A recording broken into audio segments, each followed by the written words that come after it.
देखिए, हनुमान चालीसा अपनी जगह है। हनुमान चालीसा से हमारा कोई विरोध नहीं है, लेकिन हम ये कह रहे हैं कि भाई हनुमान चालीसा करके आप दूसरों के गुरुद्वारों में, दूसरों के गिरजाघर में, दूसरों के मस्जिदों में थोड़ी पढ़ोगे, दूसरों के घर में थोड़ी पढ़ोगे। या जो संविधान वो हनुमान चालीसा नहीं पढ़ना चाहता उसके घर में जा करके जबरदस्ती थोड़ी पढ़वाओगे मार मार करके।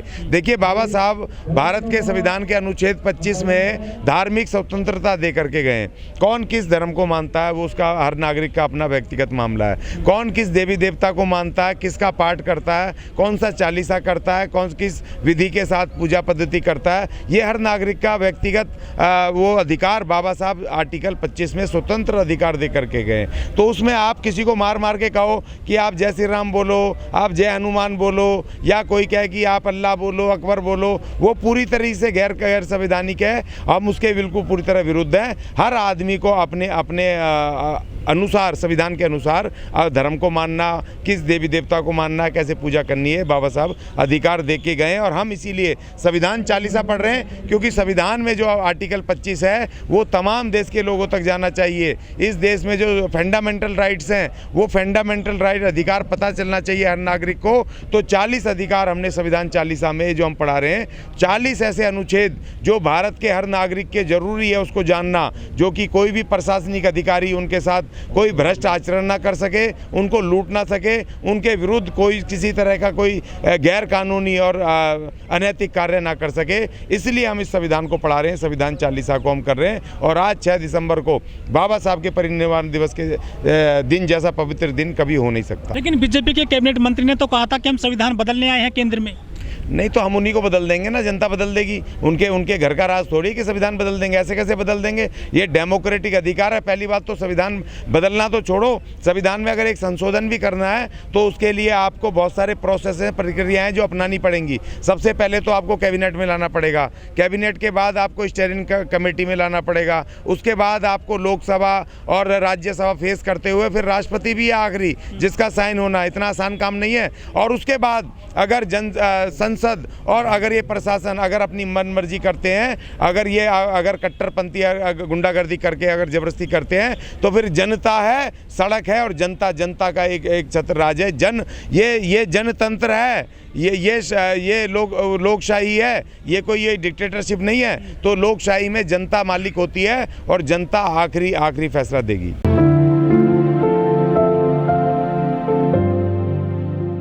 और आज जो बाबा साहब ने जितनी उन्होंने संघर्ष किए थे, जितनी मेहनत की थी, और तमाम लोगों के लिए जो संविधान बना करके पूरे अधिकार दिए, और संविधान तो एक लास्ट की चीज़ थी। उससे पहले जो उनके शुरुआती संघर्ष थे, जो कि अपने आप को और अपने समाज को देश दुनिया के सामने प्रस्तुत करने का, और इस देश की राजनीति में, राज्य सत्ता में दखल पेश करने का, तो जो उनके प्रयास थे, जो संघर्ष थे, वो बहुत महत्वपूर्ण थे।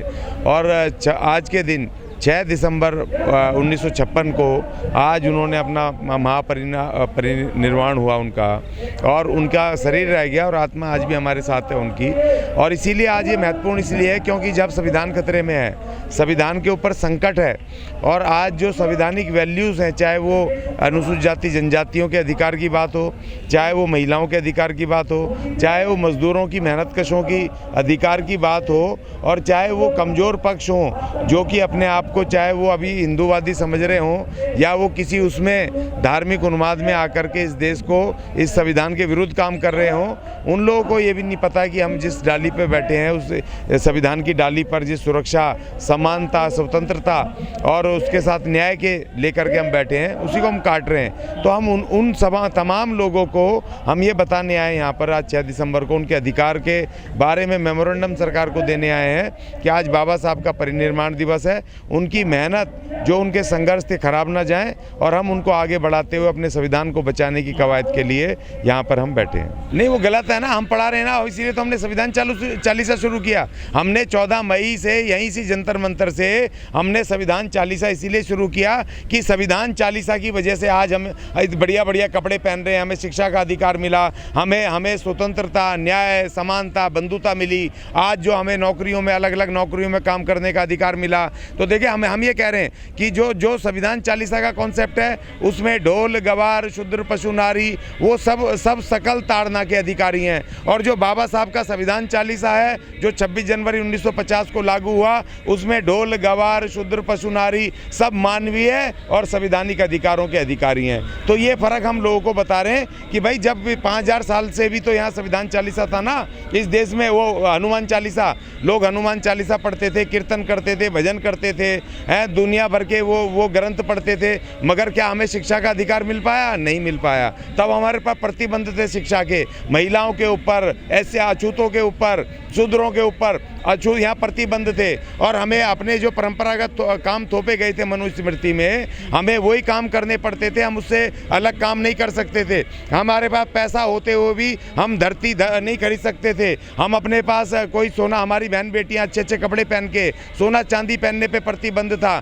हमें सड़कों पे निकलना प्रतिबंध था, मंदिरों में जाने पे प्रतिबंध था। हमारे महान बाबा साहब जिनका आज महापरिनिर्वाण दिवस है, उन्होंने मंदिर आंदोलन करा, मंदिर हमारे लिए खुलवाए, उन्होंने पानी का आंदोलन करके पानी पीने का अधिकार दिलवाया, और उन्होंने संघर्ष करके शिक्षा का अधिकार इस महान संविधान में, इस संविधान चालीसा ने हमें शिक्षा का अधिकार, पीने के पानी का अधिकार, कपड़े पहनने का अधिकार, जमीन खरीदने का अधिकार, अलग अलग अपनी योग्यता अनुसार रोजगार करने के अधिकार, व्यापार करने के अधिकार, और तो और अगर हमारे पास कोई गैर कानूनी काम हो तो न्याय का हमें अधिकार मिला, और स्वतंत्र रूप से अपनी बात रखने का अधिकार, और इस देश की डेमोक्रेसी में, इस देश के शासन में राजा बनने का अधिकार दिया। जिस शूद्र को अपने परंपरागत पेशे छोड़ के काम करने का अधिकार नहीं था, बाबा साहब ने हमें राजा बनाया। हमारी 4-4 बार मुख्यमंत्री रही, हमारे सांसद बनते हैं, हमारे विधायक बनते हैं, हमारे लोग मेयर, डिप्टी मेयर बनते हैं, तो वो इस महान संविधान चालीसा की वजह से, ना कि किसी हनुमान चालीसा की वजह से। लेकिन ज्ञानी जी, अभी भी देश में जातिवाद बड़े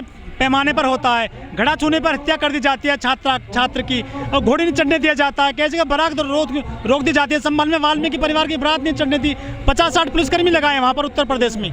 देखिए, हम इसीलिए कह रहे हैं कि ये संविधान चालीसा को अभी तक लागू नहीं किया इन्होंने पूरी तरह 70 वर्षों में।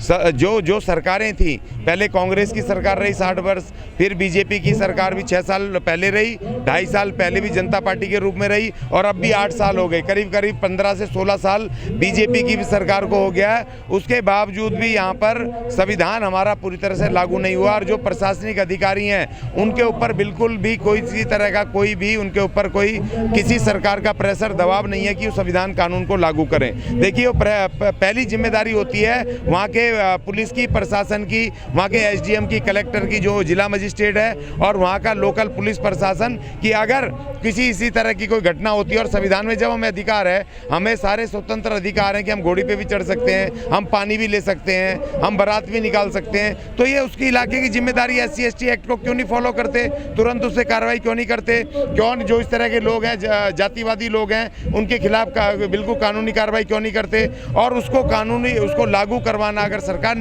प्रशासन नहीं कर रही है तो सरकार की जिम्मेदारी है। तो इसका मतलब सरकार उन लोगों के हाथ में है जो मानसिक रूप से मनुवादी हैं, वो इसको लागू नहीं करना चाहते, इसका आनंद तो लूट रहे हैं। भारत के संविधान से, अधिकार से वो मंत्री संतरी तो बन गए, प्रधानमंत्री तो बन गए, मगर इसको जनता के जो अधिकार हैं, कमजोर जनता के, उसको लागू करने की उनकी इच्छा शक्ति नहीं है। यही बाबा साहब ने कहा था 26 नवंबर 1949 को, जब देश के नाम संविधान उन्होंने देश को सुपुर्द किया, तो उनका आखिरी भाषण है पार्लियामेंट में, उन्होंने कहा था ये तो पुस्तक है, ये अपने आप लागू नहीं होगी, ये उनकी जिम्मेदारी होगी जो देश के कर्णधार होंगे, जो चुनी हुई सरकारें होंगी, उन नेताओं की, उन सरकार को जिम्मेदारी होगी इस संविधान को लागू करवाना, और ईमानदारी से, निष्पक्षता से लागू करवाना उनकी जिम्मेदारी होगी। बाबा साहब ने ये कहा था। मैंने देखा है कि यहाँ पर बड़े बड़े अखबार बढ़ जाते हैं, छठ पूजा के यहाँ पे अखबार बढ़ जाते हैं, वो जो कावड़ के जाते हैं दुनिया भर के, उसके दशहरे के, और जिस आदमी ने संविधान लिखा,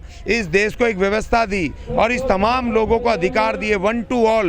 देखिए, आर्टिकल 14 इस देश का सबसे बड़ा आर्टिकल है, जो लिखता विधि के समक्ष हर नागरिक समान है, वो बाबा साहब ने लिखा है। उसमें जाति नहीं है, धर्म नहीं है, कोई नहीं है। और जो प्रेम्बल है, जो प्रेम्बल की पहली लाइन है, we the people of India, हम भारत के लोग, उन्होंने कहा हम भारत के लोग, उसने ये नहीं कहा हम हिंदू के लोग, हम दलित के लोग, हम फलाने के लोग, उन्होंने कहा हम भारत के लोग। उसमें दलित भी हैं, उसमें ईसाई भी हैं, उसमें मुसलमान भी हैं, हिंदू भी हैं, सब हैं, हम सब भारत के लोग हैं। तो लेकिन अगर उस महान आत्मा का, जिसको दुनिया सिंबल ऑफ नॉलेज मानती है, जो पूरी दुनिया उनका सम्मान करती है, अगर इन भारत सरकार और राज्य सरकारों ने अगर एक भी आज ऐड नहीं दिया, वो बिल्कुल निंदनीय है, घोर निंदनीय है, और उनकी जितनी निंदा की जाए वो कम है। अखबारों में खबरें तो छपती नहीं है बाबा साहब को लेकर या दलितों को लेकर, लेकिन विज्ञापन भी जारी नहीं किया है। बड़े बड़े मंत्रालय हैं, चाहे रेलवे हो, चाहे केजरीवाल जी हो, सामाजिक कल्याण मंत्रालय हो, आखिर किसकी कमी मानते हैं इसमें? नहीं, हमारी जनता की कमी है कि हम उन लोगों को, उन जातिवादी लोगों को चुनते क्यों हैं। देखिए, बाबा साहब जो हमें अधिकार दे गए थे वोट का, वोट में बहुमत हम 35% लोग SC ST के लोग, और हम नेता किसको मान रहे हैं? वो 1.5% जो मनुवादी लाला है, जातिवादी, वो लाला जो पहले कहता था मैं पढ़ा लिखा सिविल सोसाइटी का आदमी हूँ, और वो कह रहा नेहरू प्लेस में जा करके वो कह रहा कि मैं बढ़िया हूँ, मैं व्यापार मैं समझता हूँ, हिसाब किताब समझता हूँ, और उसका उप मुख्यमंत्री क्या कह रहा है? सिविल सोसाइटी, पढ़े लिखे लोग होने का दावा जो करते हैं, वो जब उस पर करप्शन के चार्ज लगे तो वो क्या कह रहा है? मैं राजपूत हूँ। जो जातिवादी लोग हैं, अगर हम आकर खुली आंखों के साथ अगर हम अपने उस पर पट्टा डाल लें, अभी जो चुनाव हुआ है MCD का, हमारे ही लोग जा करके कह रहे हैं, जो नमो बुद्धा है, जय भीम बोल के बाबा साहब का होने का या संविधान का होने का ढिंडोरा पीटते हैं, वो उस जातिवादी लाला को वोट कर रहे हैं। तो उसमें कमी किसकी है? बाबा साहब की है, या कमी उन लोगों की है जो आंख में पट्टी बांध करके उन जातिवादी लोगों को वोट कर रहे हैं? देखिए, आप किसी भी जाति से, धर्म से हो सकते हैं, अगर आप सत्ता में बैठ के अगर जाति की बात करेंगे तो आपका बहिष्कार होना चाहिए। मैं बहिष्कार शब्द का सबसे बड़ा विरोधी हूँ, लेकिन ऐसे लोगों का बहिष्कार होना चाहिए, उन पे कार्रवाई होनी चाहिए जो वहाँ सत्ता में बैठ के मुख्यमंत्री और मुख्यमंत्री होके अपनी जाति बता रहे हैं। इसका मतलब आप इस देश के संविधान के विरुद्ध काम कर रहे हो, आप इस देश के कानून के खिलाफ काम कर रहे हो, आप इस देश के नागरिकों की भावनाओं के खिलाफ काम कर रहे हो, तो आपके खिलाफ केस बनने चाहिए। और उल्टा आप उनको सत्ता दे रहे हो, वो मेयर बनाने की और ढोल बजाने की तैयारी कर रहे हैं कल, तो इसलिए गलती हमारी है, उन लोगों की नहीं है।